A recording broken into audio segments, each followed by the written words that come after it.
আজকে মরিচ গাছ থেকে মরিচ নিয়ে ভাজি করতেছে, আলু ভাজি। কতগুলো মরিচ কালকে পড়ে গেছে বাসা চেঞ্জ করার সময়। কপাল, সব দিক দিয়ে খালি কপাল। বিসমিল্লাহির রহমানির রহিম। আমি বুঝি না বিসমিল্লাহ কইতে আমার এত সময় লাগে, বুঝলা যাই বারবার বিসমিল্লাহ বলতে বলতে।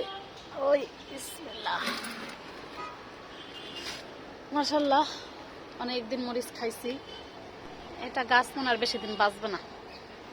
অনেক মরিচ দিছে আমার এই ছোট্ট একটা গাছে, ছোট্ট গাছে। আরো মরিচ আছে কিন্তু ওগুলো বেশি ছোট ছোট, ওগুলো নেওয়া যাবে না। কয়টা হয়েছে আলহামদুলিল্লাহ। গাছের মরিচটা অনেক ঝাল, অনেক।